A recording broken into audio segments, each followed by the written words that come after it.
Good morning. My name is Stan Partlow, and I'm a retired commander with the Columbus Division of Police, and I'll serve as a facilitator for this panel discussion on creating effective police change. I'd like to introduce the panel for today's discussion. To my immediate left is retired Deputy Chief of the Columbus Division of Police, John Rockwell, who also served as a safety director for the Columbus Airport Authority. To his left is retired Columbus Chief of Police, Kim Jacobs, and to her left is retired Columbus Chief of Police, Walter Disselzweig. These senior law enforcement leaders have a combined 105 years of service to the Columbus Division of Police. And I think it's important to note that 93 of those years were spent in supervisory roles. We would like to share some thoughts on the current state of policing in Columbus and some of the history that shaped the way the women and the men of the division serve the citizens of this great city. We understand the need for law enforcement to evolve, but we recognize that change must be informed and have a positive impact on the citizens of the city. We hope to provide some context for the decisions that have been made in the past, and we'll offer some recommendations for the future. I'll moderate the panel by asking questions of the leaders, and then we'll open the floor to all of you to ask your specific questions. To understand why the women and men of the division do what they do, we need to begin with the way police officers understand their mission. Police officers swear an oath to uphold the Constitution of the United States and to enforce all federal, state, and local laws. Police officers believe that their role in society is to protect the citizens they serve, protect their property, and preserve their way of life. In order to effectively carry out that mission, the policies, procedures, training, and tactics must match the mission. Changing the mission or removing the tools that officers use to carry out their mission without understanding the evolution of those tactics and considering all the downstream consequences puts the officers in a very difficult position. Chief Jacobs, I know you've had an opportunity to talk with some officers that are currently serving about the recent events in Minneapolis and Columbus. So how do you feel that they're doing right now? Well, first and foremost, I want to make it very clear to our Columbus residents that the officers that work here right now, all that I have heard from, condemn the actions of the officers in the George Floyd incident. It was a tragedy that did not need to happen. But I also want our listeners to know that these officers are the best our academy has produced, ever. They have better training, better policies, better technology, more open-mindedness, and more compassion. They do a much larger variety of tasks than the four of us were required to do as officers on the street. And they make a difference with the community members most in need on a daily basis. They save lives, they calm tensions, and they help our neighborhoods. But these same officers have been harmed, harassed, and castigated for the actions of a few who wear a different uniform hundreds of miles away.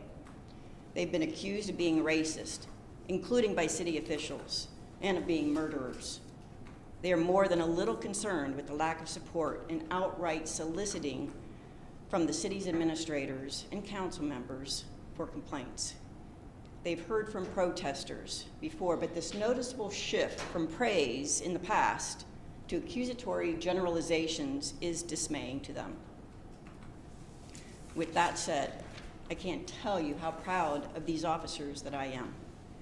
They have faced riotous behavior, have been pelted with bricks, fireworks, rocks, lasers, urine, and been screamed at with all sorts of terrible things that people can say to each other. Outnumbered, they've made arrests to protect the safety of this city and its residents and risked injury in doing so. And now they face prosecution in doing so. But subsequently, those same charges have been dismissed after the fact, something that could have been prevented had city officials explained their attitude regarding arrests and the rules of engagement prior to those arrests, or stationed a city attorney and prosecutor at the staging area. City officials failed in that regard, and then subsequently publicly solicited those complaints to be lodged after saying how disturbed they were about the situation that these officials should have been in front of. Officers use the same tools and tactics at these protests as they have in the past. So city officials can't claim that they didn't know that tear gas or chemical agents and protective gear would be used. If they didn't want these things to occur, they should have said that long ago. And yet CPD officers continue to stand there on the line and take it. The verbal attacks continue to happen because those same protesters and rioters actually do trust them. They trust them enough to say that to their face, knowing that they're not going to be struck or arrested in retaliation. These officers believe that in the oath that they took. They believe in peaceful protesting and their obligation to protect human rights and civil rights. And despite all that, they continue to answer the close to 1,800 calls a day for service. That includes domestic disputes, 100 disturbances, 20 fights a day, 17 shots fired every single day. Their determination and their dedication is one of the strongest reasons that I am here, to speak for them since they can't speak for themselves. Our city's residents need to know how these great officers feel about them, because what is being painted of them by a few is not the true representation of their character. I have heard from a good number of them, but rather than use my words, I'll share some of theirs. One officer said, "We are blamed. We stand accused for protecting. We are blamed for letting rioters loot. We are blamed for the 4 officers in Minnesota. We are called racist by our mayor while in the middle of being assaulted. You know, I'm fine with it. We can take it, and we can put that on our shoulders, all of it. We took this job to protect the city we grew up in or now call home, and no person throwing around false information, even our mayor, can make me change the passion I have for the path I chose." Another officer, "To all my Columbus police family, don't give up doing what we do best, which is protecting this great city. We are one of the best trained police departments in this nation. Don't get discouraged in this time to shine. This is our time to prove those politicians wrong. This is our time to show the community we are listening. This is an opportunity to gain the community's trust back." Another officer, this is actually the wife of an officer. "Yesterday, my husband came home from work with a black eye, broken glasses, a concussion, and 6 stitches because a protester saw some white men, my man, in uniform, and wanted to prove a point. The sad and terrified look on our 2-year-old's face when he saw Daddy's bloodied and black and blue face is burned into my brain forever.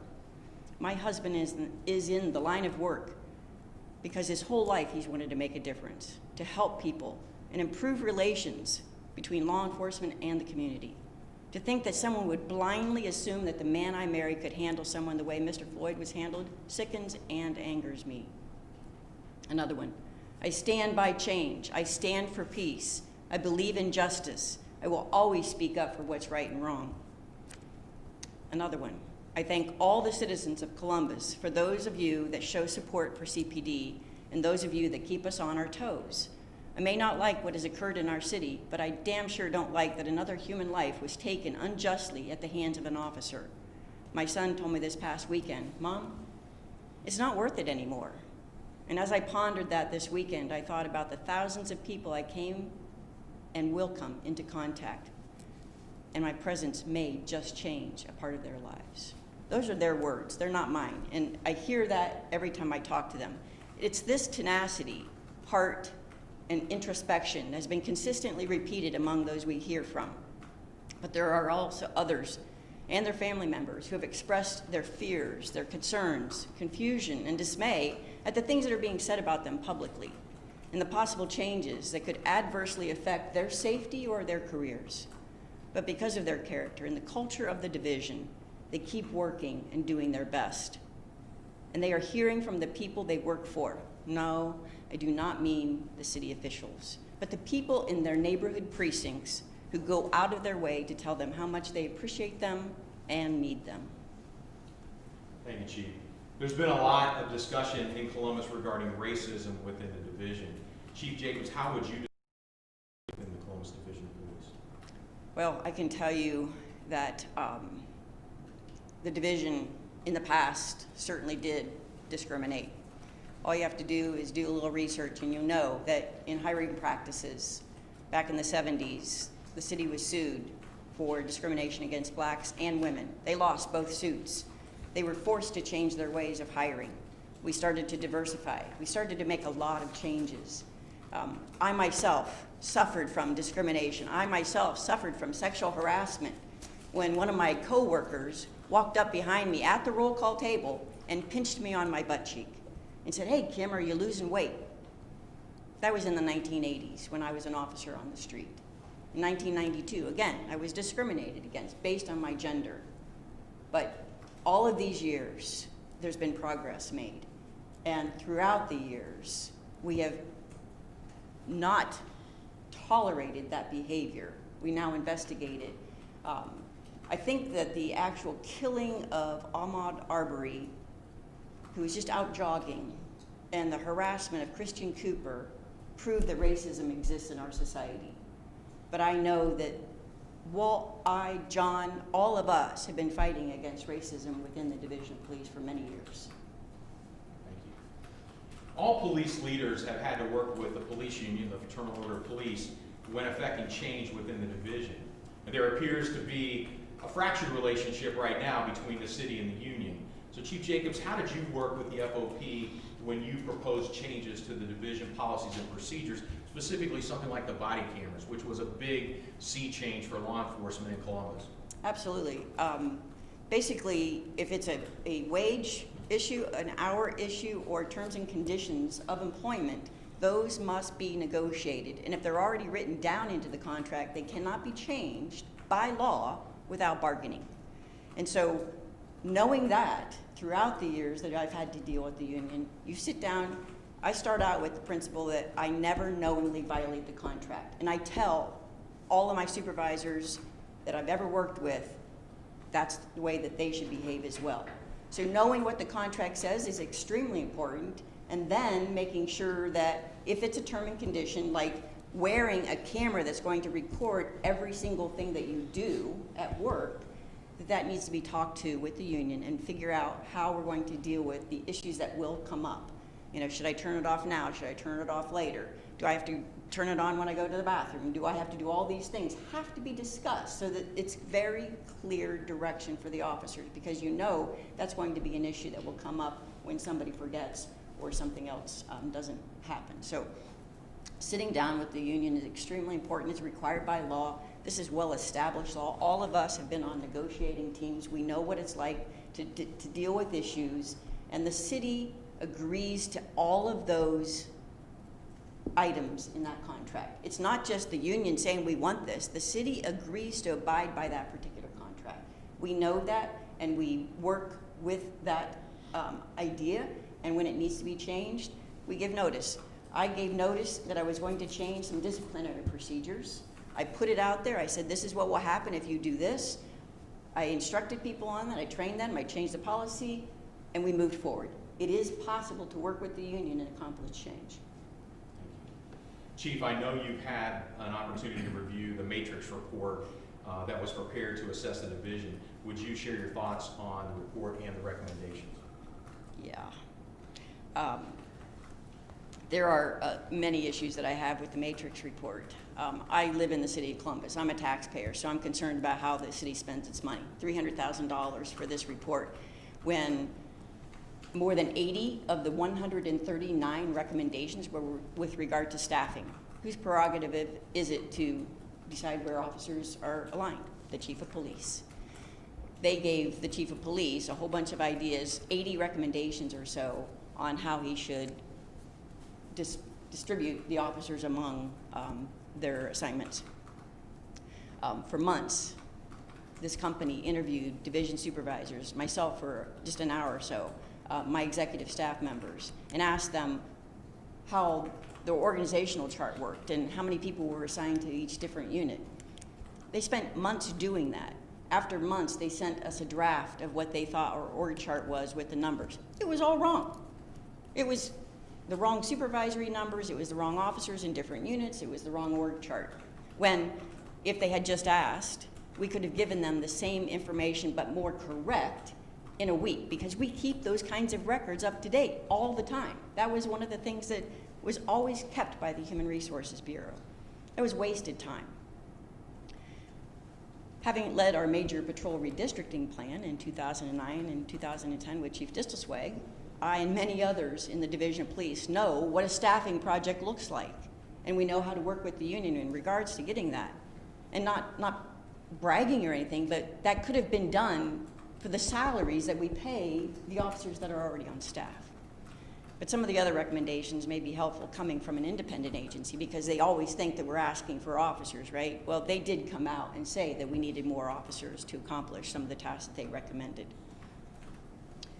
Interestingly, 25% of the recommendations that they made were to continue doing what we already were.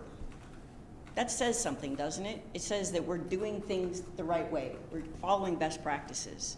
We should maintain those best practices. They even called our training exemplary.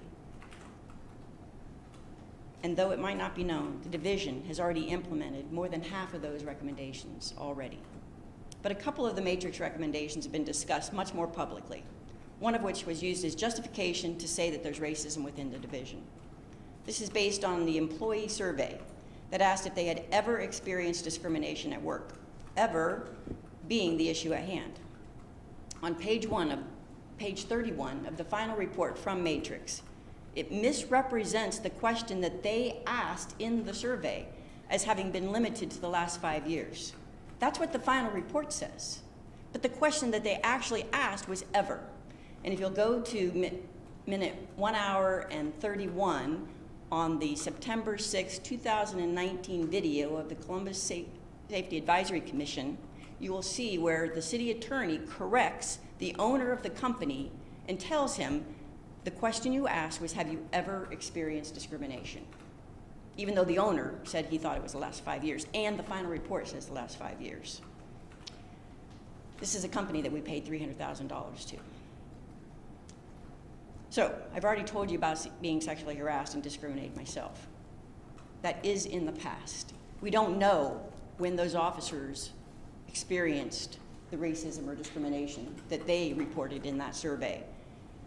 I understand their pain. I understand, because it happened to me, that it could have happened to many others, but we don't know when. But I will say that for a very long time, CPD has changed over these years and grew more and more diverse and respectful of our coworkers. And as chiefs, if allegation came up about racism in the Division of Police or externally, we investigated and addressed it. This same report from Matrix praises the division by saying that the CPD conducts thorough investigations on any reported bias-based policing and then releases an annual report. This is a best practice because it shows the CPD is transparent in its investigation of potential racial profiling, and it indicates to the community that these complaints are taken seriously. That's from Matrix. These compliments came about in part due to Mayor Michael Coleman's effort to reorganize internal affairs back in 2001, based on concerns raised by the DOJ in the late 1990s. So I'll address another important issue from the report. Matrix said that CPD must address the significant statistical disparity of use of force against minority residents by continuing intense training, education, monitoring, and reporting on the use of force within the division. Matrix used City of Columbus population numbers to determine proportionality.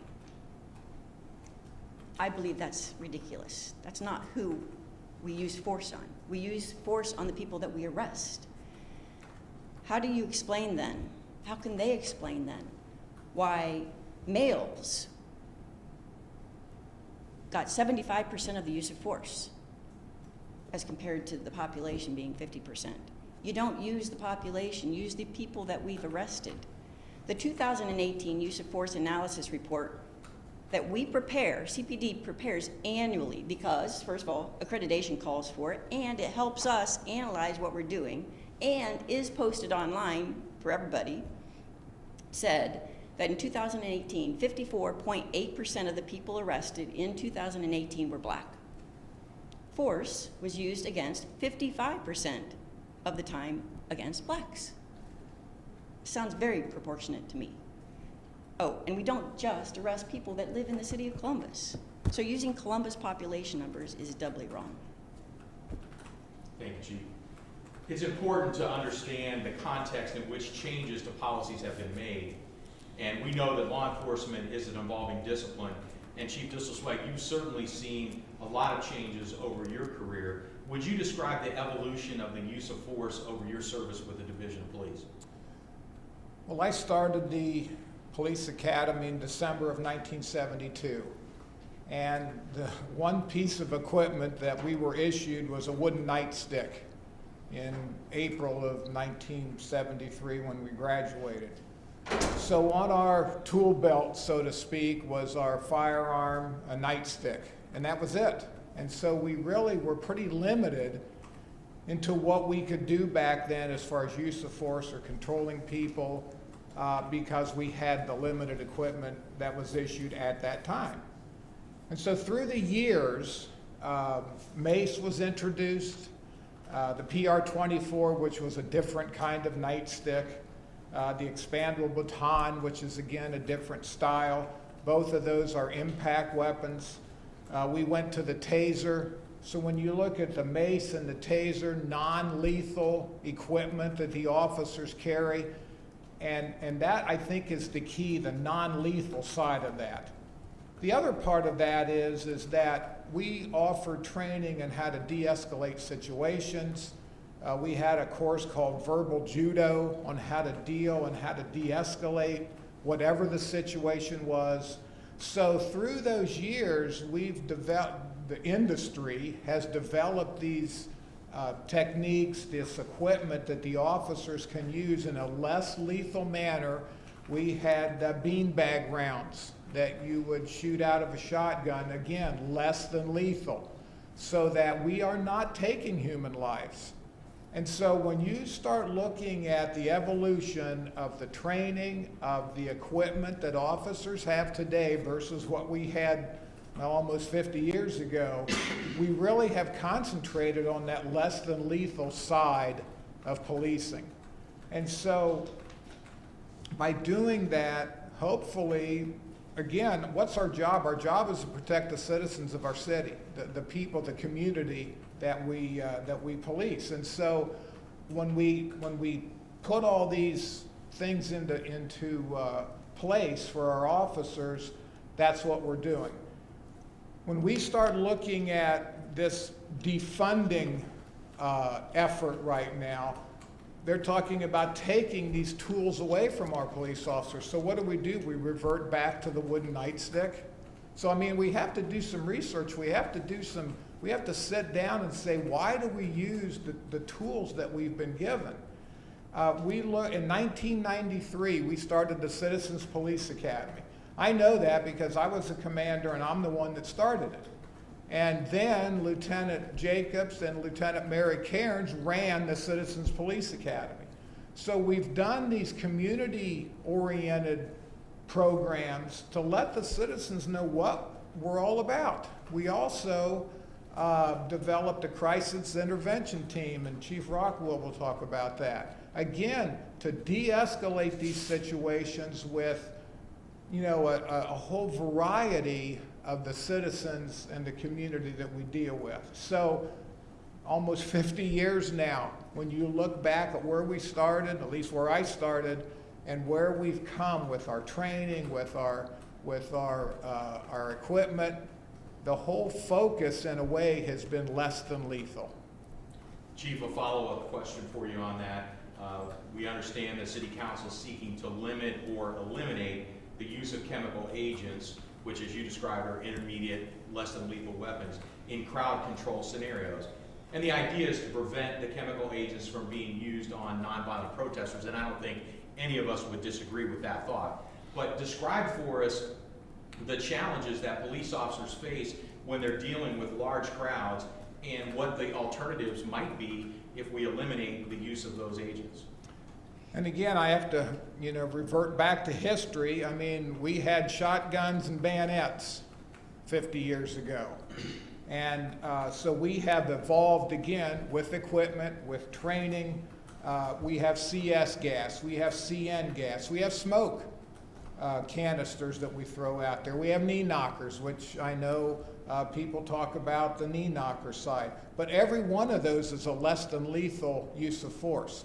The other thing that I think we have to think about here is when it comes to a riot, when it comes to civil disobedience that we've had in our city all through the years, these incidents we've had downtown, although they've been sustained longer, we've had these situations in our city. We've all dealt with them, all four of us. And so one thing that I think the point here is that, you know, we give an emergency order, and we read this order several times.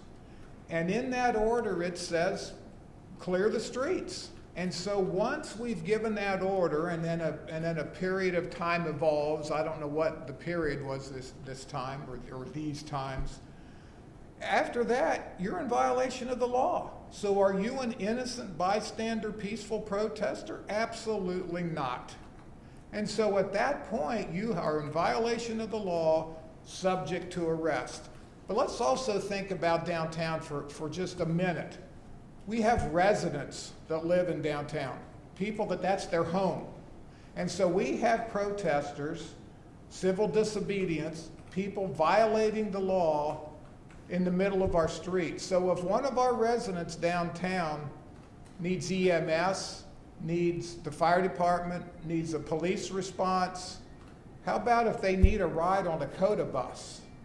How are they going to get that? Because the streets are blocked. We have people that are violating the law and disregarding our orders. So I think that's what we have to look at. What is the crux of what's going on here as far as violating the law, and what is our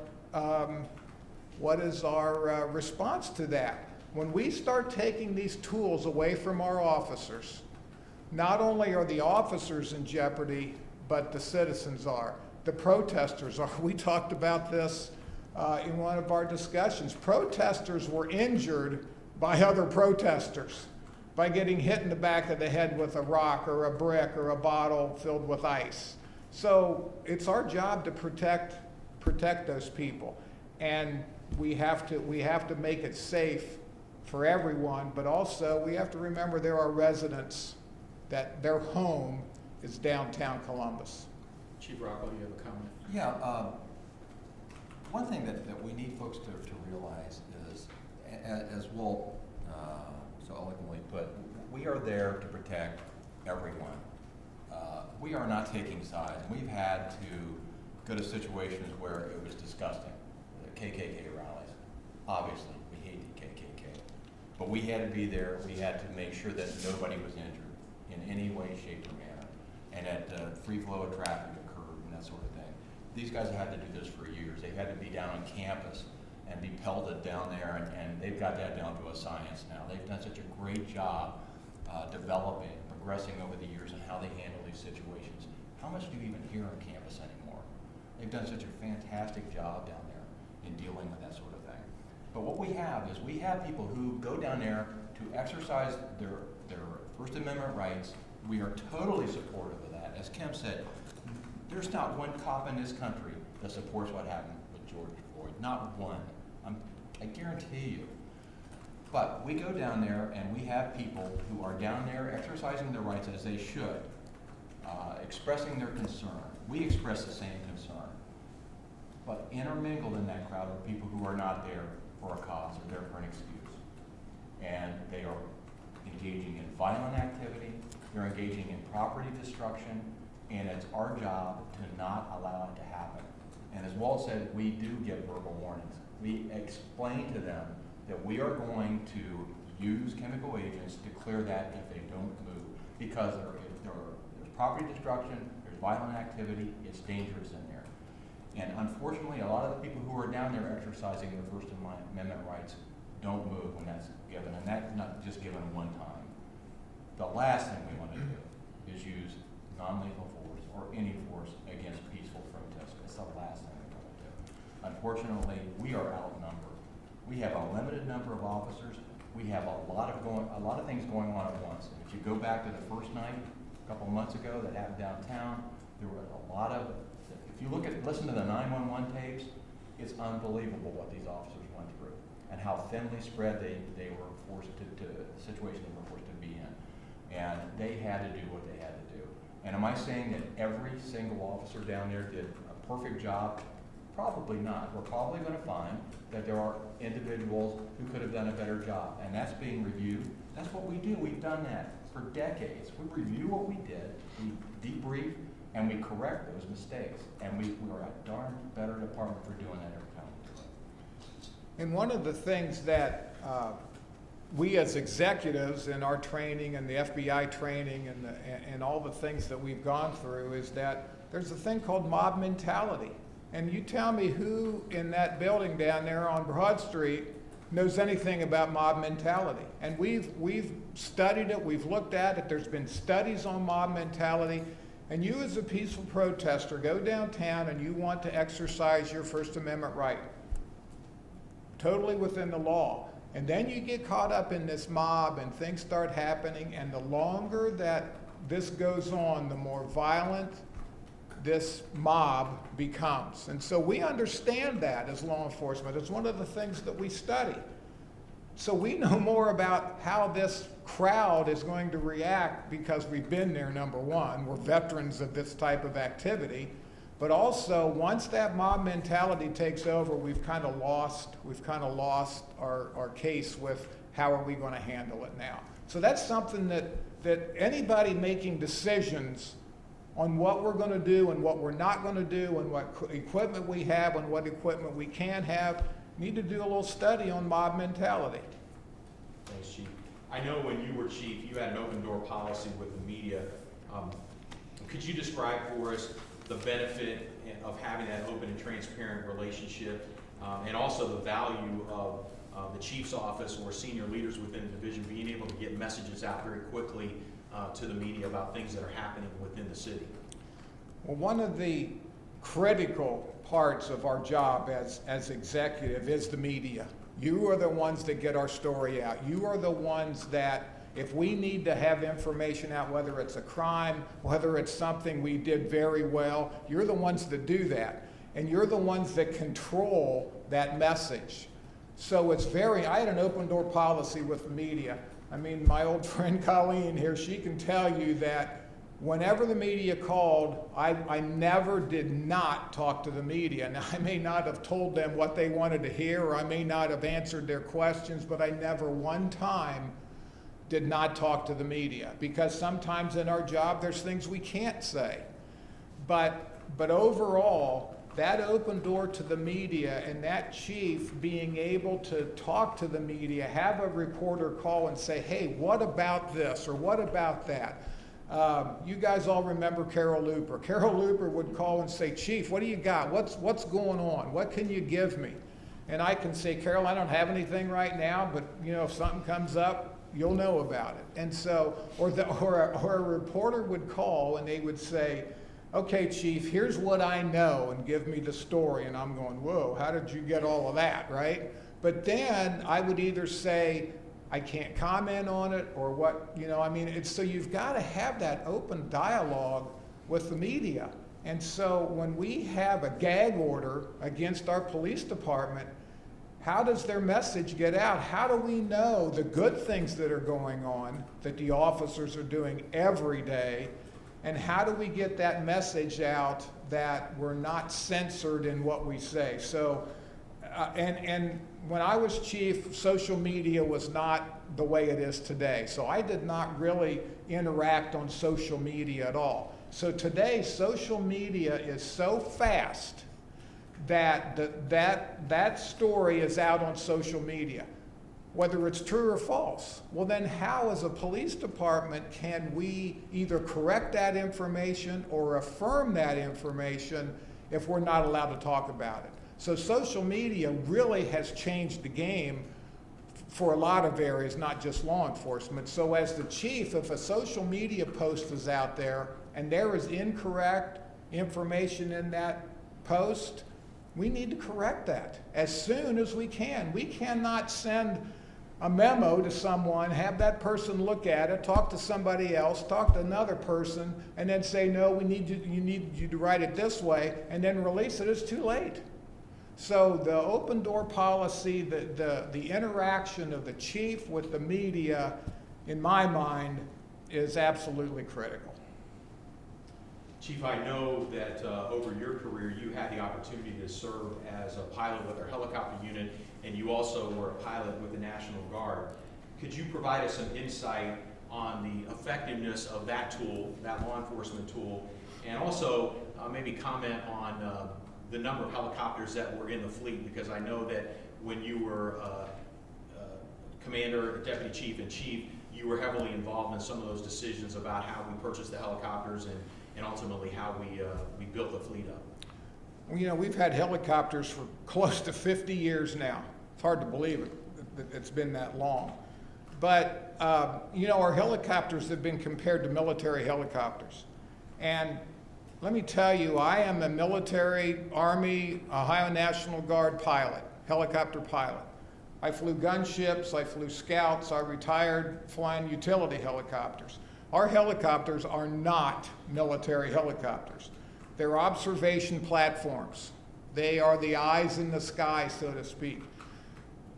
There's a study, and I have not had a chance to look at it, but the force multiplier of a helicopter over the scene of a crime, looking for a lost person, it's phenomenal. I don't know if it's 10, 20%. There is a number there. There has been studies made of what is the force multiplier of the helicopter. So when you look at that alone, the helicopters are worth it. I was out in our unit for 8 years. We found small children. We found Alzheimer's patients out in the woods. If you find one 4-year-old in the woods, did that not just pay for your helicopter unit for that year? Doesn't that life at least mean that much? The fire department uses the helicopter. If there's a fire, they want to see if the embers are going on other buildings. So I flew over many fires where we assisted the fire department. And so, of course, the dignitary protection and all that plays into it also. But our helicopter unit, it's a proven, again, it's equipment for the citizens, for the community, the individual officers. There's no personal gain from flying a helicopter. There's no personal gain from driving a police cruiser. So this is all for the community. It's not for the police department. I think our community is blessed with the services that we have. And the reason we have 5 helicopters, it's economics. And I'm not going to get into all of the variables in a helicopter. There's time life items, there's the engine, there's the rotor blades. You have to change these parts out after so many hours of flight time. There's also a trade-in value. So I was a maintenance officer for 2 or 3 years, so I know all of this. And the key to that is that you fly that helicopter, it's kind of like your car. You fly that helicopter to the ultimate number of hours, and then you trade it in because you get the most amount of money on that trade-in. And so we're flying 7 days a week, 365 days a year, minus weather, 16 hours a day, noon to 4 a.m. And so when you look at 16 hours a day, do the math, times a year, that's a lot of flight time. The helicopters have inspections every 25, 50, 75, and 100 hours. Those inspections take different amounts of time. So you need 5 helicopters so that you can maintain that rotation, so that you can get that trade-in value at the end of the life for us for that helicopter, to get the maximum amount of money we can get for the trade-in. All you got to do is the research. We've been doing this for almost 50 years. So we've got the data, we've got the research to show that. Thank you, Chief. Deputy Chief Rockwell, I know you had an opportunity to speak with retired Chief James Jackson, who led the division for about 19 years. Would you share some of his thoughts with us? Yeah, I pretty much expressed to the chief what we were going to discuss today and what you've heard so far and what we're going to be discussing later. And he was basically right along with all of that. He totally agrees. And he particularly wanted me to express that there is not, the Division of Police does not have systemic racism. He wanted me to absolutely emphasize it. This is from a man who absolutely was subject to that for years. This is a man who was chief, I think longer probably than any other major city chief in the country. But he really wanted me to emphasize that, and he wanted to emphasize that those things, the things that we're talking about, he absolutely agrees with us. So I'm sorry you couldn't be here today, but I did want to express that for him. Thank you, Chief. We believe it's important to talk about the efforts of the division to become the most professional police agency in the country. Chief Rockwell, would you share your thoughts about the division training program, our CALIA accreditation, our helicopter unit accreditation, and finally our crime laboratory unit accreditation? Sure. It's really frustrating to me when even people who are supportive of the police, I hear the comment all the time, you know, I support the police, but you know, they really could use some more training. Or their policy, they really need to take a look at their policies. And it's like the impression is that the chief of police from CPD is sitting back and waiting for people to tell he or she how to run the department and what policies they need and how to do it. And I think people really need to realize what a fantastic department we have here in Columbus. There's very little recognition for that. And first, let's talk about the hiring process. Anyone who wants to become an officer has to go through a grueling process. They take the civil service exam. They have to score in the top bands to even be considered. And then they go through one of the most grueling processes. And I still remember from being a recruit. It was grueling. And I would never want to go through that again. But background investigation, very intensive. Nothing is left untouched. A polygraph, I'm telling you, they're in there for about 2 or 3 hours, and they are asked questions and about every aspect of their life that could have an impact on whether they're a good officer or not, potentially. And there is nothing that goes untouched. So, one of my friends told me going in, here's kind of the questions they're going to ask. I sat around for 2 months thinking about every bad thing I ever did in my life. And when I did a polygraph, they ask you, before you do the polygraph, you're answering questions for about 2 hours. Then they ask a question, did everything you tell me, was everything that you told me the truth? Yes or no? So you don't have to be on the polygraph for 2 hours. That question pretty much takes care of it, but there are other questions. So that's a tough process. They eventually get a psychological exam, physical exam, and then they go before oral boards. And the oral boards, I'll tell you what, there are some incumbent officers on there, and they're harder than anybody on the potential. They do not want bad officers on this department. And it's interesting to note that, and I looked at the 2017 police annual report, and in that report, Mayor Yenther praised the division for adding community evaluators into the hiring process as well. In the academy, CPD administers over 1,900 hours of training to the recruits.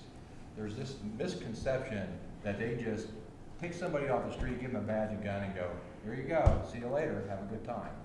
Nothing could be further from the truth. That is well over twice the number of hours that are mandated by the state of Ohio.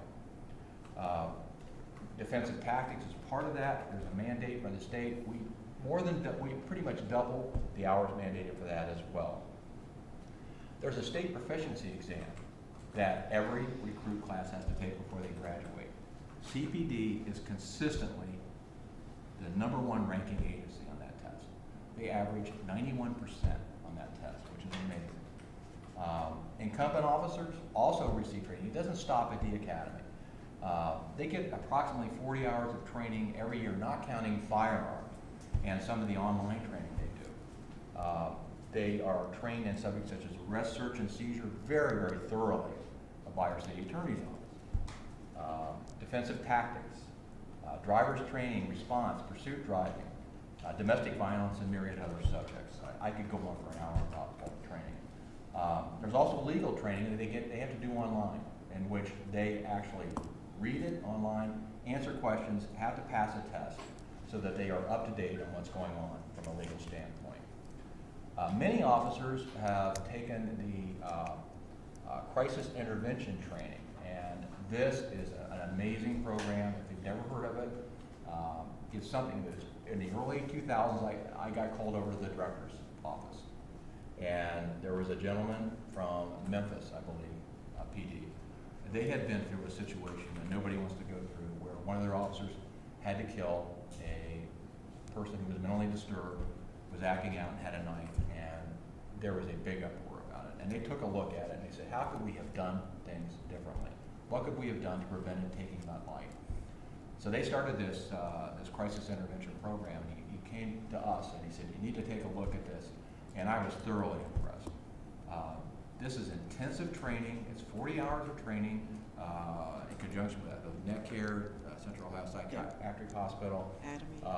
Yes, and the Adam Board. And these officers go through a really rough time with this. It's really tough. But you know, when they come out of it, they know how to talk to people who are acting out, who are off their meds, and they know how to deal with one of their preferred methods. Unfortunately, is using a knife in these situations when these people act out. They know how to deal with that, and I'm telling you, countless lives have been saved. Countless lives since this has been implemented.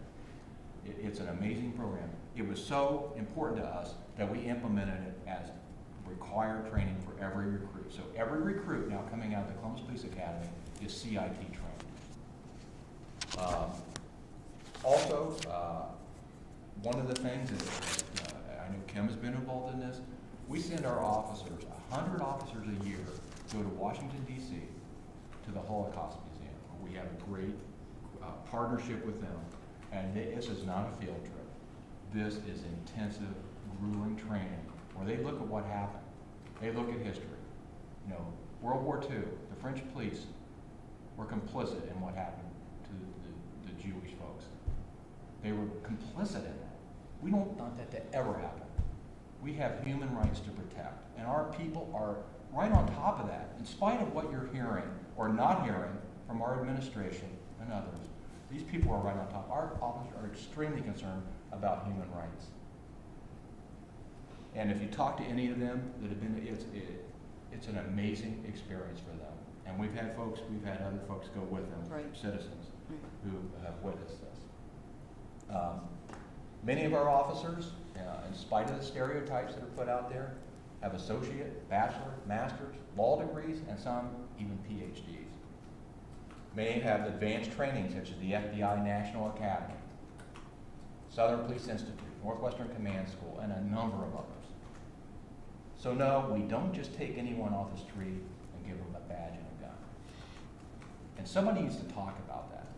Somebody needs to stop the negative rhetoric that's going around here and start talking about why we have one of the best, if not the best, departments in the country. Let's talk about accreditation. Kim and Walt talked about that a little bit. I've heard it said that CPD needs better policies and standards, coming from people that have no clue about what law enforcement does or what our standards currently are. We have some of the best policies in the country, and if you ask around the country to other major agencies, we're one of the go-to agencies in the country for that. We have a full-time unit dedicated to doing that, to putting these policies together. They're not just made up off the cuff. There are 17,000 local and state police agencies in this country. Only 694 have CALEA accreditation. That's the Commission on Accreditation for Law Enforcement Agencies. Not only does CPD have that, they've had it since 1999, I believe, Yep. and they've had to redo that accreditation every 3 years. This is a tough process. It's expensive, it's time consuming, but it's worth it. And when we first started talking about it, a lot of agencies weren't in favor of it. We went to LA and looked at Daryl Gates, he said, no, we're never. It was such an intensive process, but it's well worth it because your standards have been certified and credited as being the absolute best standards out there. Not only are we accredited, we have the gold standard of excellence. I looked at 25 agencies that are our size that are accredited in this country. And of those 25, they're similar size to CPD, comparable, only 9 have the accreditation with excellence. That's what you have here in Columbus. Again, nobody's talking about that. Even more impressive, CPD is if not one of the only, I think the only major agency in this country that is not only accredited as a department, but as a crime lab and as a helicopter unit. This is amazing. Again, nobody's talking about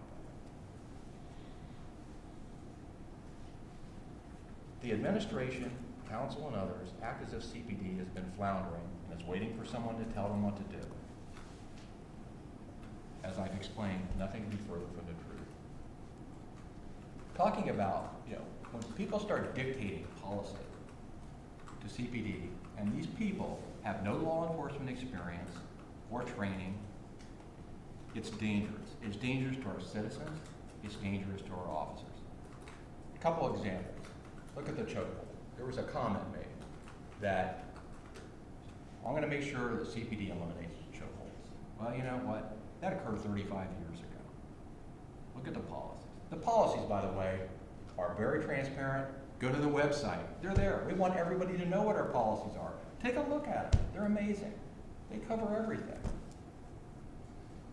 If you start banning things, but when you say we're going to ban the chokehold, we're not banning that sort of thing as a last-ditch effort. If I'm down on the ground and I'm ready to take my last breath, somebody has taken my weapon away from me, they have my weapon or they have a knife, and I fought for 10 minutes and I'm losing that battle, I'm going to die, and there's a brick next to me, I'm going to pick that brick up, I'm going to hit him in the head with it, if it saves my life, or if it saves somebody else's life, because that's all I have left. You can't ban that. You can't say you have to be trained on how to hit somebody with a brick, or you can never hit somebody with a brick, or you can never grab them by the throat if you're getting ready to die. So there are exceptions, and those exceptions need to remain out there.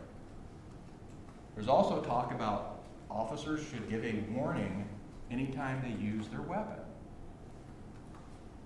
Think about that. If I'm walking up to a car and somebody points a gun out and starts firing, I don't have time to say, I have to advise you, I'm going to use my firearm. These are the kind of things, believe it or not, these are the kind of things that are being discussed, and it's ridiculous. I just wanted to emphasize that when you hear these things about CPD needs more training or their policy needs to be looked at, we have been doing this for a long time. And just like with the riot control, we have gotten better and better and better to the point we are one of the finest agencies in this country. Thank you, Chief. The high school resource officer program is being eliminated. Would you share your thoughts on the downstream effects that you see from that decision? I think that's a terrible mistake. These kids need role models. They need to see police officers as the human beings that they are. They're people who have families, and they have feelings, and they have opinions, and they're funny, and a lot of them act as coaches. There are several that are going to have to get their coaching positions now in these high schools because they're no longer involved in the schools. This is terrible. The kids, plus it gives the teachers, the students, a feeling of security. There have been studies done in the past where they showed where an incident occurred in a particular place and there was no officer there, how people felt. And then when they had a uniformed officer, they did the same scenario and everybody was at ease, not worrying about things. I think that's what you're losing in these schools.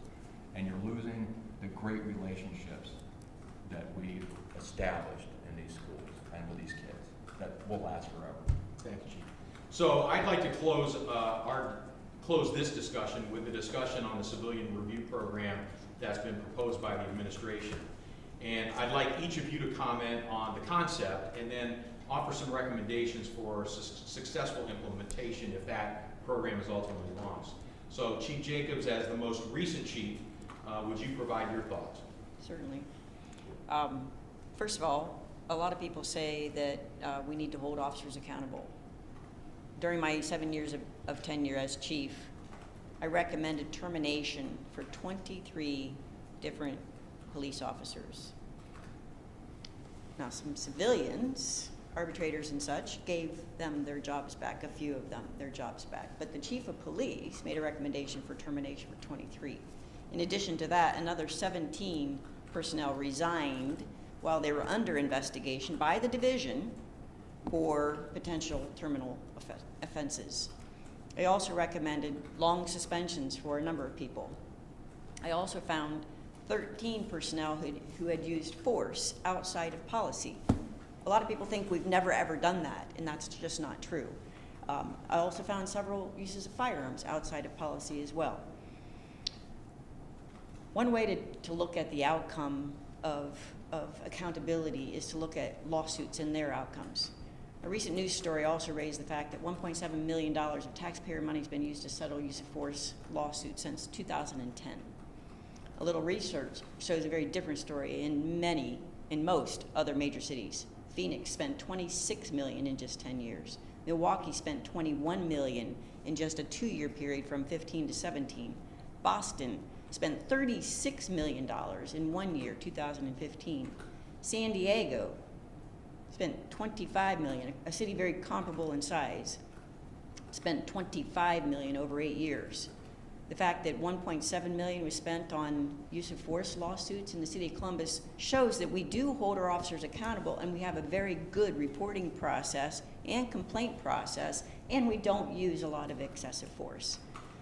So this well-accredited organization has spent $1.7 million in 10 years, while now we have all these other agencies investigating us and spending well over $1 million just to study us. So, civilian review. What you will find when you do your research is that most agencies that have civilian review do not do any harsher penalty and oftentimes less penalty than the chiefs of police in those agencies. No one hates a bad cop like a good cop, right? You hear that repeatedly from all of our law enforcement personnel. So we don't want to keep bad cops. Civilian review often results in people feeling sorry for the officer. Arbitrators, including arbitrators, often say, well, they've worked there for 25 years, let them give their job back. So, a few points. We understand that civilian review is one of those hot button items. It may come here, depending on the vote and all of that. But, much as in the movie, if you have watched the movie Just Mercy, Walter McMillan was unjustly accused, put on death row based on the color of his skin. Because he was black, they thought he was going to be guilty. We can't treat cops the same way based on the fact that they wear a uniform. We can't be biased against cops. If you're going to have civilian review, you have to have a board that doesn't bring a bias into that particular board. We believe that they also have to have some law enforcement training in the sense that they have to understand how officers' use of force is judged, and that's by the United States Supreme Court direction in Graham v. Connor. An officer's use of force is judged based on what a reasonable officer would do in the situation, not a civilian. So where we do training all the time and ask civilians in our ABCs of policing and various other community engagements, we ask them, what would you do in this situation? Some of them say, well, I would tell them to put their hands up and in the meantime get shot. Or they would start shooting long before officers would because they know how to de-escalate things. So you must understand how officers are to be judged when they have uses of force. We also believe that the Civilian Review Board members must do police ride-alongs. You learn so much about what it's like to be behind the steering wheel and being sent on calls for service, many times unknown calls. There's more than 100 calls a day that come in as an unknown type of call. They don't know what they're getting into. So we truly believe that a civilian review board, if it's implemented, must come into it with a lack of bias against police officers and must spend some time being trained so that they understand how that is. But I don't want the chief of police to lose the ability to make a recommendation of termination. And just so you also understand, the chief of police does not hire anyone and does not fire anyone. That's done by a civilian, a person appointed by the mayor of the city, the safety director. They're the appointing authority, and they're also the only person that can fire a police officer. Thanks, Chief. Chief Rockwell, how about your thoughts on the civilian review program? Yeah, I'm not necessarily opposed to that, but as Kim said, it's absolutely critical that if they have some experience and training. And I would also add there should be some law enforcement component there.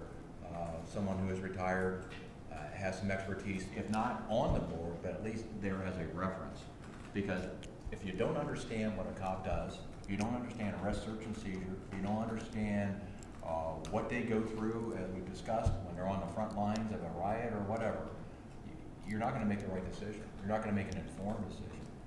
Someone had mentioned, when we were talking about this, that we wouldn't send an officer to a fire scene and then start telling the fire personnel what equipment to use and how to put out the fire. That's kind of what we're looking at here. They need some kind of a background and reference before they get on, and it's critical that they not have a bias going in. And the officers are extremely concerned about this. They're concerned to the point where there's no doubt in my mind we probably already have officers out there who are hesitating and taking action. And we're going to lose an officer. We're going to have someone killed. We're going to have an officer killed. We're going to have a citizen killed because an officer hesitates and is so concerned about being judged for what they do, they don't do the right immediate thing.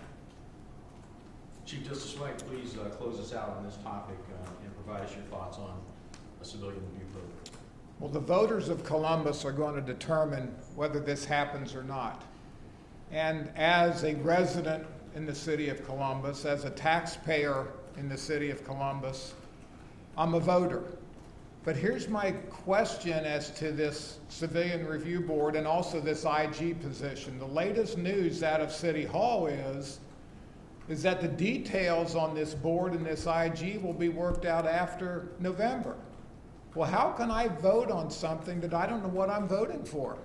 And so, as a taxpayer, as a citizen, as a voter, I need to be informed on what I'm voting for. So, what's the mission and goals of this board?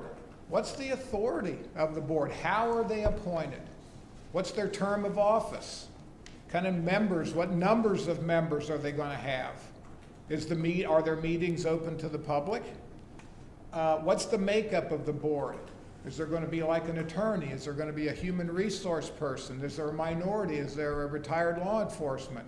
Is there a citizen?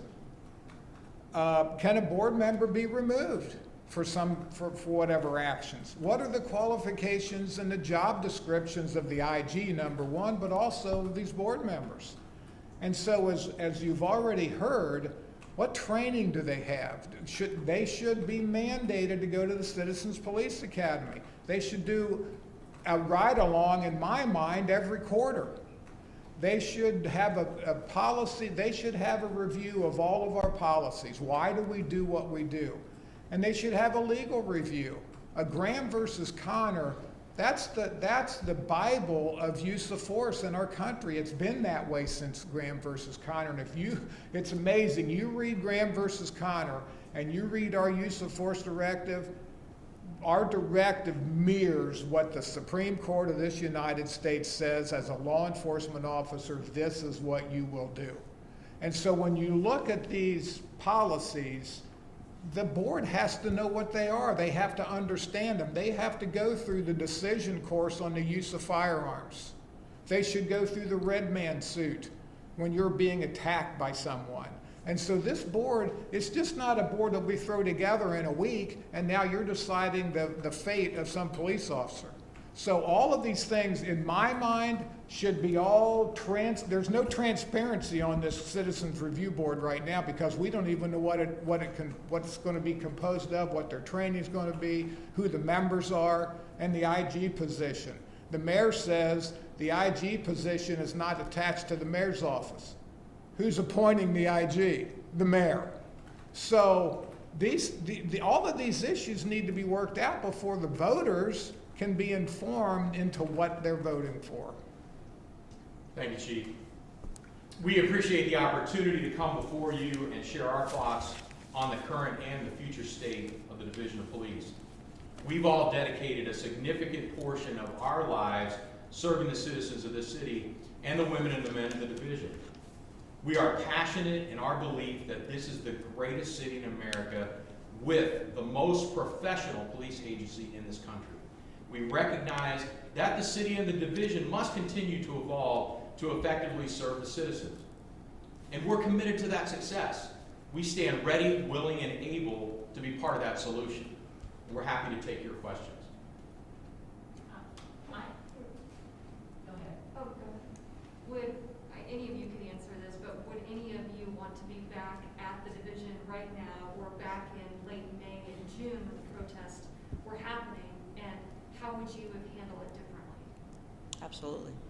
Yeah, no doubt in my mind. I would have put the uniform back on in a minute, and for one reason in particular, is that we've had that experience of living through many protests, and we've had the experience of taking a lot of criticism from community, and we also weren't on probation and didn't have to worry about being threatened with job security while we're handling a very, very difficult situation that really could have been, you know, something that we all agreed on. This was a bad action in Minneapolis, and we all could agree that progress needs to be made.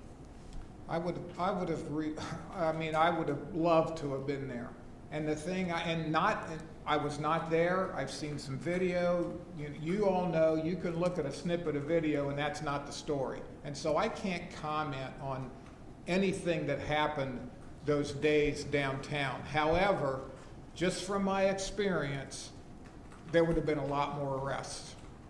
Because again, that mob mentality, you've got to put a stop to this. I mean, you drive downtown. Have you driven downtown? You see what downtown looks like with all the buildings boarded up? What is this? Is this a war zone? This is our city. And so, in my mind, again, I was not there. I can't comment on all of the actions that took place, but there would have been a lot more people going to jail. Colleen? Now, you have all mentioned negative rhetoric from the administration. You talked about the building on Broad Street. You seem to be dancing around an issue here. How much is the presence, your presence here today, tied to your feelings about Mayor Ginsburg? Well, let me start by saying that, you know what's interesting, if you've listened to how we talk, we say our, we say we say us when we're talking about the division of police, right? Because we've put a significant amount of our lives into that organization. And so when you become a member of and I would tell the recruits, I would hold the badge up and I would say, we don't give this badge to you, you earn it. And so we've all earned that badge, but we've also progressed through the division. So, and a comment was made about our family.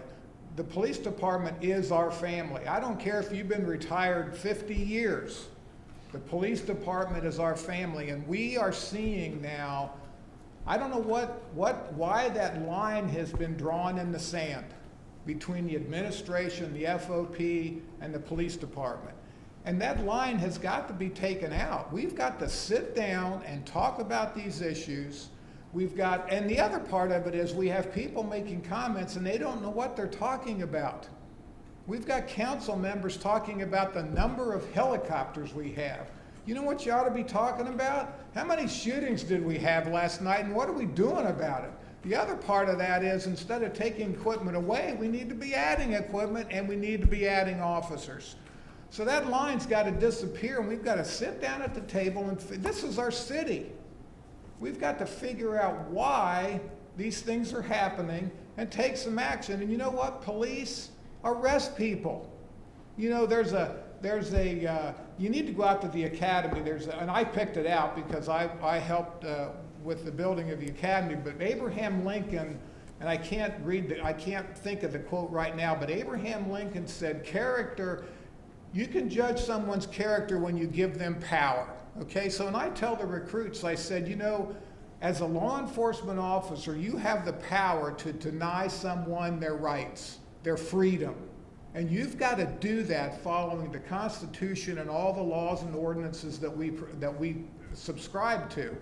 So therefore, with that power comes a lot of responsibility.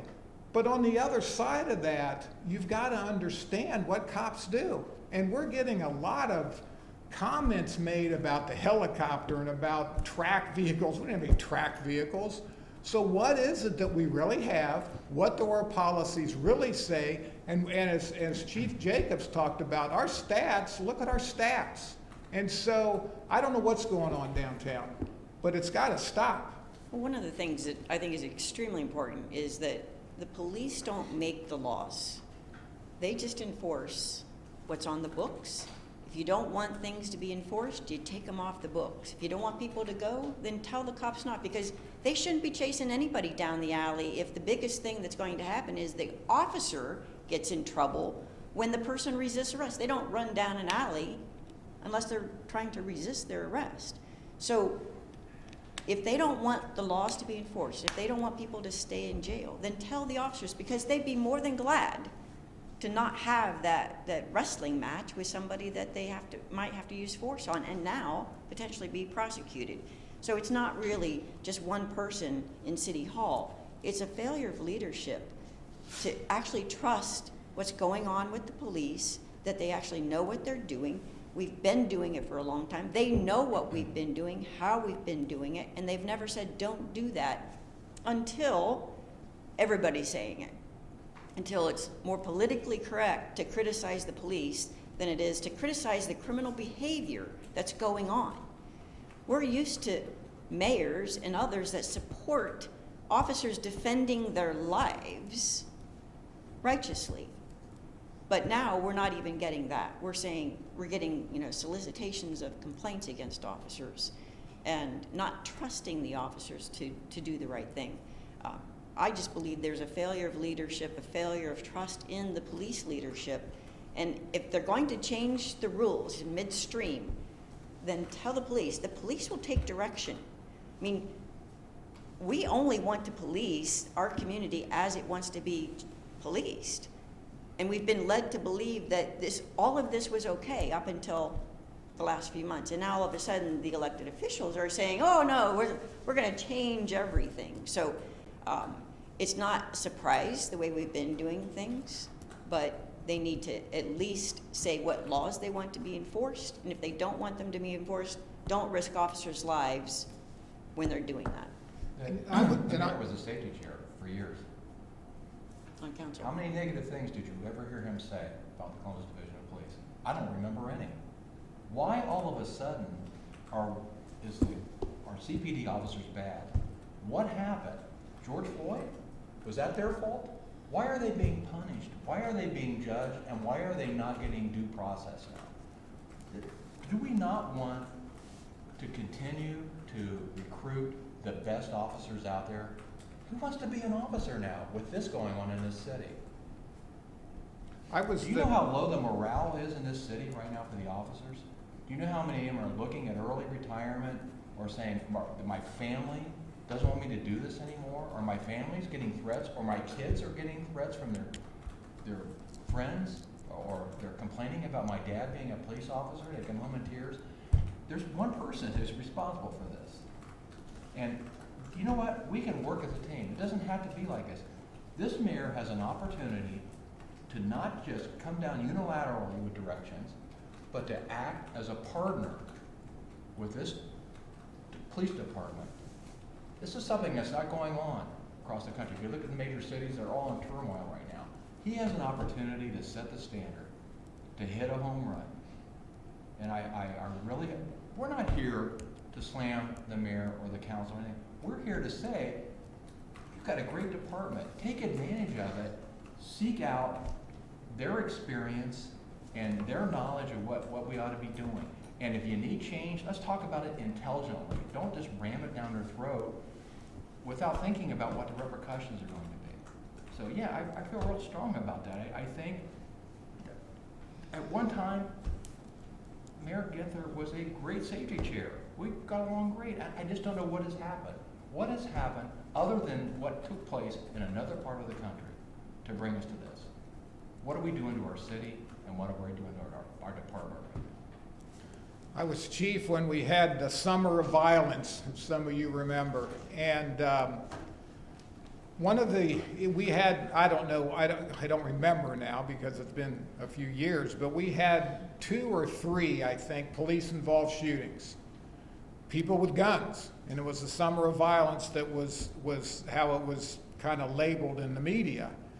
And I gave press conferences, and Mayor Coleman came out and said, if you point a gun at a police officer, you're going to get shot. And that was his statement. And Director Brown, Mitchell Brown, who now is the safety chair in City Council, do you think, I mean, Mayor Coleman, what, 20 years as mayor? Do you think that Mayor Coleman, Director Brown, as I know him, my boss, would have stood for racism or any kind of nonsense within the division of police? Do you think they would have stood for that for 1 second? Absolutely not. But here's the other part of it that I think is very interesting. When I was chief, I was on chief for 3 years. I talked to Director Brown probably every day. I probably talked to the mayor twice a week. I mean, I had his cell number, he had my cell number. I would call Director Brown and say, this is what we've got going. And I would say, do you want me to call the mayor or do you want to call him? Sometimes Director Brown would say, I'll take care of it. Other times he would say, you got the info, you call him. That's the kind of communication that went on between the chief of police, his direct supervisor, the director, and the mayor. And so we, like I said, at least twice a week, I was in Mayor Coleman's home for meetings. And so that's the kind of dialogue we've got to get going here between our elected official, our civilian oversight, and our chief of police. We've got to come together. I mean, there was not much that we disagreed on. They were my boss, and I did what they told me to. But when we would sit down and discuss things, we would come to a consensus. And I'll tell you, for 3 years, I thought we had a pretty good thing going. Mayor Coleman backed us up tremendously on the redistricting that Kim lost probably days and weeks and months of sleep over. So that's the kind of communication. And I'll tell you, the other part of that is you've got to bring the FOP into this. They represent our officers. And I'll tell you, they've done a great job. Now, we've all had disagreements with the FOP, but they represent our officers, and ultimately, that's what we care about also. But as Chief Rockwell was talking about, you know, if that officer, if that violent criminal is running down an alley and the officer goes, nah, you know, I'm just not going to chase that person. Who's the loser here? It's the community. It's the community when that kind of thing happens. I'm wondering what you guys think about the mayor soliciting alleged abuse against police officers and protesters, and then the city hiring an outside law firm in a no-bid contract to investigate those complaints instead of having internal affairs investigate those. Well, part of it is that we have a system in place for complaints. Chief Jacobs, as a commander, like she mentioned earlier, we totally reorganized internal affairs when I was the deputy chief at that time. She took internal affairs. We had 30 sergeants, I think. Yeah. I mean, it was an amazing transformation that took place with internal affairs. The process is there. Now, to allow, and here's my understanding, I don't know if it's true or not, but I heard half or more of the complaints that came into that line were against the mayor. I don't know that to be fact. That's the rumor that's out there. So now we've taken a different body. They are taking these complaints from anyone, which we would do. We take anonymous complaints. And then they're shifting it over to an organization, which is fine, but in an unbid contract. Again, as a taxpayer, why is my money, the whole process for the city is to get the best deal, right? 3 bids. Why are we just unilaterally, boom, here it is where I made this decision and I'm spending, I don't know how many hundreds of thousands of city taxpayer dollars, my money, on this kind of event. It's nuts. So part of the reorganization that happened in 2001 under Michael Coleman was that we wanted a single point of contact for people to make complaints against police officers. so that we could keep a track record of everything that came in. And we kept it all in a database. It's a public record.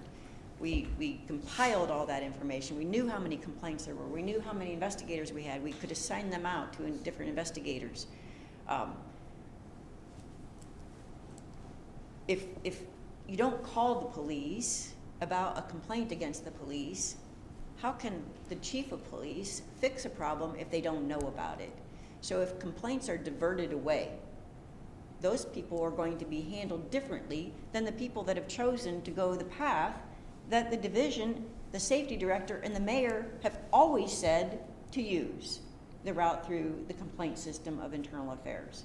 So all of a sudden, we changed the process. This group of people is going to be handled differently, have different investigators. The officers don't know what they're supposed to do. They have rights under the contract with regard to being interviewed. And again, potentially, unilaterally changing the terms and conditions of the contract that wasn't discussed with the union. So there are a lot of issues with singling out particular incidents and saying we're going to treat them differently. There's been money spent by the city to study internal affairs. The Police Executive Research Forum was here just a few years ago, came in and looked at it. If you'll do an online search as far as best practices of internal affairs, they had a Justice Department committee look at best practices for internal affairs. And because each agency is different, because they have different processes and contracts and all that, there is no one standard.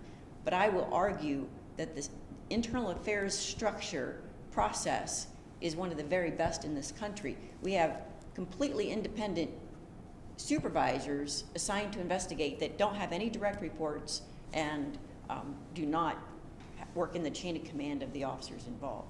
So it's very unclear to me why they've chosen to treat these particular complainers differently, because now we don't have access to who's complaining about the police. We're not conducting that investigation, so some people will be treated one way and some people will be treated a thing that Mayor Coleman and the DOJ both complained about when the city was sued back by the DOJ in the late 1990s.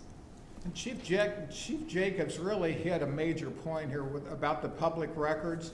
Right now, as a citizen, I can go down and ask for a public record for complaints, for you name it. Well, where are these records? Are they part of the public records process? And if they're not, then why not? And then how do I, as a citizen, make a request to get these records? All of these records now, they're at some third-party entity. Well, first of all, how are they securing those documents? And the other part of that is, if I want to see, as the media, if you want to see who filed what complaint when on what officer, how do you go about doing that? And the public, and that's why the public records law is what it is.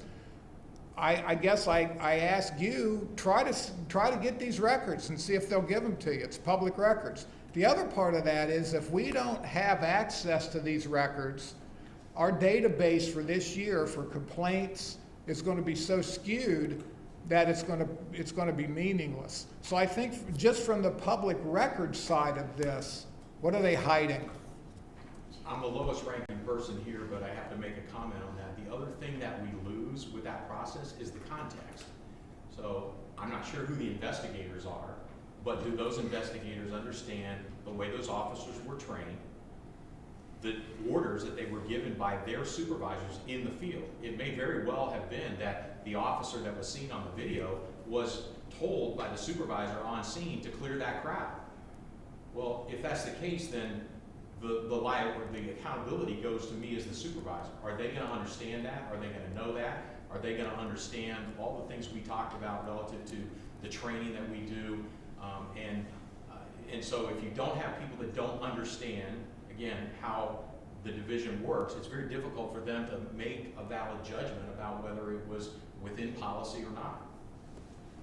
We've seen an increase in violence this summer, unlike what we've seen since probably 2017. Right. And Chief Jacobs, you were chief during that time. Yeah. Do you think that the response that has come from City Hall to this violence is appropriate and in touch with what is really happening in the city this summer? Obviously, there are other factors at play, like the pandemic and all of that, but do you think that the response at this point is appropriate when we have 1-year-olds being injured with broken glass at a convenience store? It's appalling to me that the response has been so fairly quiet. I mean, like one meeting to talk about it, but it's happening all the time. I mean, 4 or 5 people are shot just in the last, I think 2 days ago in 24 hours. 13-year-olds, 14-year-olds, as you said, children, totally innocent children just sleeping in their beds or watching TV. It is terrible, in my opinion, that we haven't done an all-out summer violence initiative to go out there and be proactive. But I can tell you that without understanding what the rules of engagement are, what the commander's intent is with regard to making arrests, then the officers are still fairly uncertain as to what's expected of them. That needs to be clear direction, in my opinion, from the people that have already criticized them for their actions this summer. What do we want to do about the violence in this town? Officers are ready to go. I can tell you, they are ready to go. They see those people dying on the streets. They witness the inhumanity, if you ask me, to what people can do to other people. They see those children crying, their parents crying, whatever, and they suffer from that particular drama and trauma on a regular basis. And yet somebody just sits back and calls a press conference and says we shouldn't do that anymore. That's not enough. Now, what message is this administration sending to our officers? That we want you to be hesitant about what you do? Even looking at, there was something that came out several weeks ago about non-arrest of non-violent offenders. That sounds really good, but think about it. Think about, how do you do that? Do I go to my local grocery store, commit a theft every day, and then get a summons every day? And then if I don't show up for court, no problem? We don't want our officers arresting people? I mean, what message are we sending? What are we telling them? And then that leads to bigger things, and it leads to bigger things, and disrespect for the officers, and disrespect for what their authority is. And the officers are confused. They want to do the job. They came here because they feel, ask everyone, they'll say, I wanted to protect people, I wanted to help people. Don't handcuff me now. Let me do that.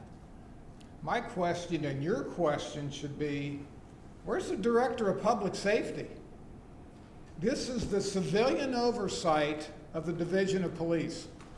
What policies, what initiatives is the Director's Office putting out to you, to the community? We have not heard one thing from the Director of Public Safety. Where is he?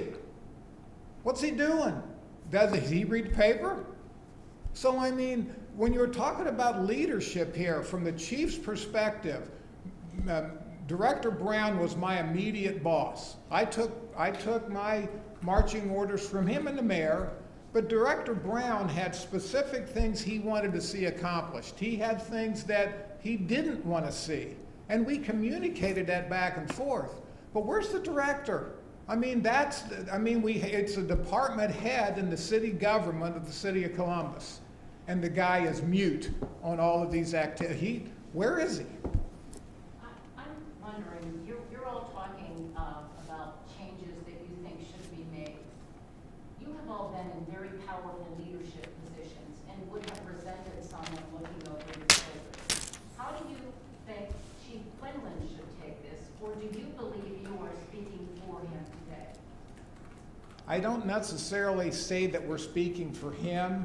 He is in such a different position than we were in, that Chief Jacobs and I were in. He's got a gag order. There's no communication. Decisions are made without his input. And so, I mean, you have to talk to him. The problem is you can't. And so, I tell you, and you know, the other thing is, let me ask the community this. In your job, whatever that is, when you go to bed at night, do you just fall asleep and everything's fine? Well, I can tell you the people on this panel right here, there was not a night when I was chief, probably deputy chief and commander, but more as chief, that when I went to bed at night, I prayed that we did not have a police officer killed or seriously injured, and that nothing major would happen in our city. Now, what other profession does that? If I got 3 or 4 hours of sleep at night, it was a great night. So, but there's no leadership right now. That's what I think we would all agree on. And I would say that I'm not speaking for Tom Quinlan. I'm speaking because the officers that are out there need to know that we support them. They need to be brave. They always are. But they really need to be brave facing all of these different challenges. But officers have adapted, been flexible, they've changed. They're willing to do that. They're just confused right now, and they're feeling quite unsupported by the city administration. And so I'm just here for them. I mean, they need to know that there's a lot of support in this community. They're hearing it actually from the people in their neighborhoods.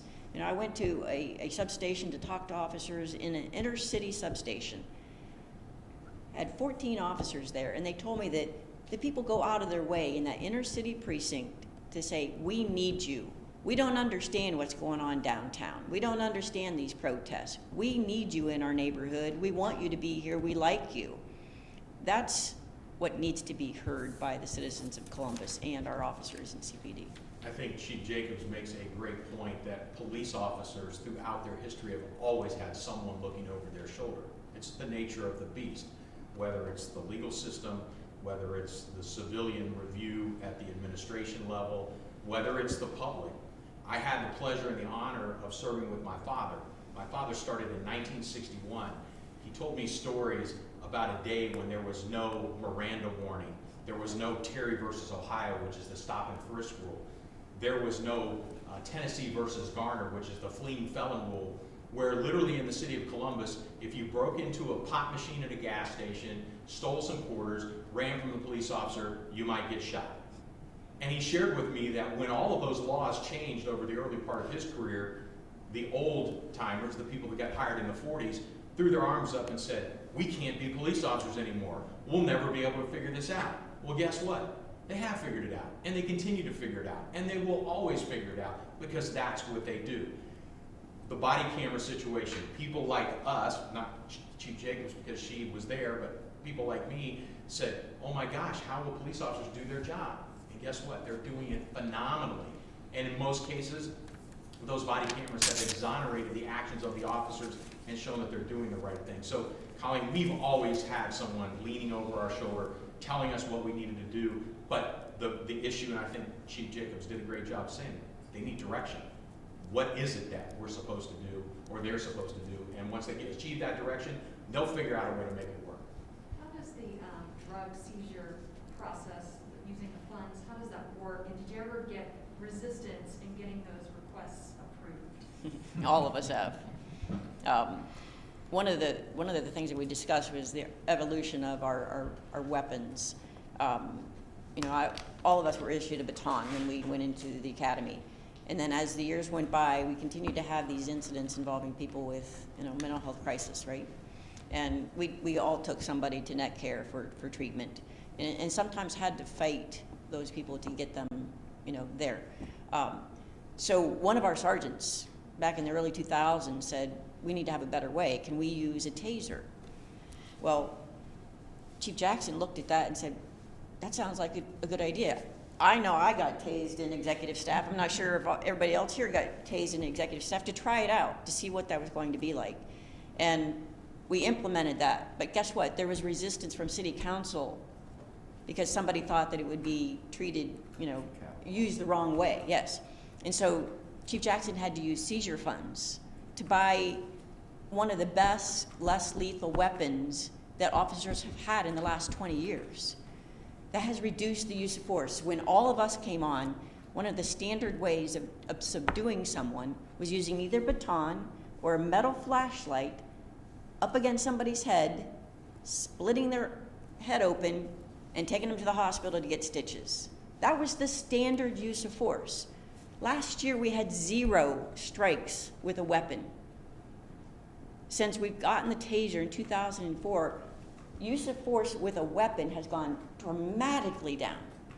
But somebody on city council didn't like it, so we had to use seizure funds. Seizure funds are a result of our officers investigating big-time drug dealers and confiscating their property.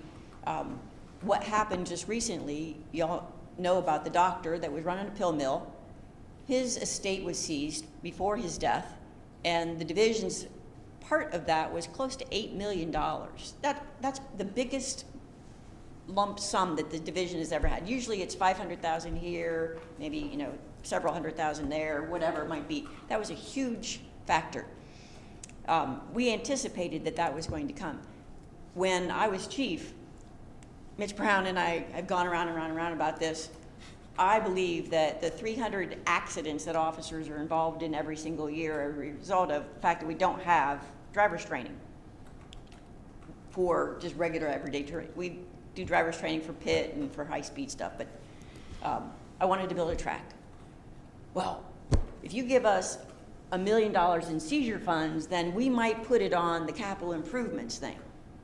So it's a negotiation. Unfortunately, the funds can't be expended without city council's approval. But there are laws with regard to how they can be spent, and it cannot be used to supplement something that we're already doing. So there's some very intricate laws. I know that Walt probably knows them even better than I do, but yes, we've had pressure throughout the years from city administrators on how they want to use the seizure funds that the chief of police actually has the discretion to use. Understand too that there's been controversy about the seizure forfeiture process. However, I do agree that if we didn't have those funds, officers wouldn't have new desks. They wouldn't have new filing cabinets. We wouldn't have been able to repair headquarters without some of that. There are many different things that seizure funds are used for that the city budget will not ever approve. So it's pretty much an essential way for officers to have, like night scope binoculars, those kinds of things that we do. We've used them for a number of our big purchases. A spectral microscope, and I might not be saying that right, that we use at the crime lab to analyze DNA and various other things, costs $300,000. Out of that particular, every year, there are expenditures for the maintenance contracts with software companies. That comes out of our seizure funds, even though the city has been using these software programs for years and years and years. But they require us to use seizure funds because, well, we've always done it that way. And at one point in time, I said, I want to stop using seizure funds to purchase tasers. And lots of resistance on that because, well, we've always used seizure funds, so let's keep on doing it that way. It's something that officers must have available to them. It saves lives. It's been proven to save lives. And yet they want to tell the chief of police what they should be spending those funds for. There's two funds. There's the state fund and the federal fund. And the laws are, I mean, you really have to be an attorney to understand what they are. But I guess the bottom line here is that what we spend, well, some of the things that we spend our seizure funds on, the equipment that we've done training, we've paid for training out of seizure funds. But the equipment, the contracts, the IT, the gas chromatographs that Kim was talking about for our crime lab, who benefits from all of that? The community. I mean, like I said earlier, the police officers, our crime lab technicians, one thing we haven't really talked about much is our civilians. If it wasn't for our civilians in a division, we wouldn't be able to operate. But when we spend this money, it's the citizens, it's the community that benefits. Again, a crime lab person does not get any personal reward because we bought a gas chromatograph. That's part of the tools that they need for their job. So I think we have to separate that out, that there's no personal gain here. This is for the community. You all wanted to speak up for a reason. As you referenced, there's a line in the sand here between the division, between feet. What is your biggest concern if that line of that sand doesn't disappear soon? Well, it's going to get wider, and who loses in that process? Again, this is our city. This is where we live. And so as this division becomes wider and wider and wider, again, who loses? The community loses. The taxpayers lose. And so we've all been on the street. Every one of us here has worked the street, and different. I've worked the street as an officer, a sergeant, a lieutenant, and a commander, and a deputy chief. You don't really work the street. So this has got to come together here. So it's the community that's going to lose. If we do not have, one of the things that I wrote down here was reform. Okay, we're not against reform, but it's got to be vetted to ensure that, number one, it's sustainable. Are we going to make these changes and a year from now it's all gone? It's got to be sustainable, and it's got to have a meaningful impact on our community. So that's why we need to sit down and talk about these changes, talk about this reform, so it meets that criteria.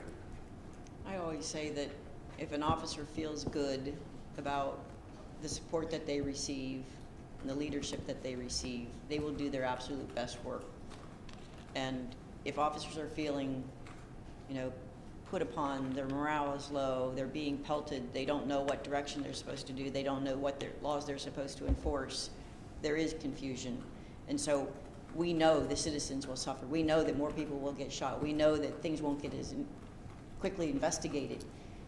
Defunding, moving people around, all of that will harm, we believe, has the potential to harm community members and to not heal the pain that some people in our community do. I taught a class. I created the class and I taught a class after Ferguson. It was 3 hours. I taught it to more than 500 members in the Division of Police about why black people fear the police and why we should use de-escalation whenever we have the opportunity. It was even featured on PBS NewsHour nationally. Officers want a good relationship with their community members, all community members. We have a very diverse community, and they enjoy being with them. We have diversity and inclusion officers that go to community meetings. There's so much community engagement, it's ridiculous. They're reading to kids, they're doing all sorts of things. They want that relationship, and yet now we can't be in the schools, now we can't be doing this, now we can't be doing that. That doesn't heal the wounds that were raised by the George Floyd incident. The community needs to be able to trust these officers, and yet people are trying to interfere with that trust. Nobody in Columbus did what happened in Minneapolis. So we can't allow people that are being divisive to make that healing that is so necessary, in my opinion, that understanding. We had great dialogues going on in the community. We'd go out, we went to Diversity Ohio, we went to Boys and Girls Clubs, we went to a lot of different places. OSU students, sat down with them, had dinner with them, and really got to know them. I've had meetings where people talk publicly to the group that they're in and say, yeah, the police are racist, or doing this, they do that, they want to hurt people. But then they come up to me afterwards privately and say, but the officers that I have seen, they were wonderful. They came to our house because we were having a family dispute. They treated us great. And then, I've seen an officer directing traffic. So the people that they've seen, the actual officers that they've seen have done a great job, but the ones that they've heard about in the news or, online or in social media are terrible. That's not going to get healed by the divisiveness that's going on. So we really need to make sure that officers know that they're supported and that their community members know that they can trust these officers, because that's not being said. We believe that reform is not the right word for this conversation. The connotation of the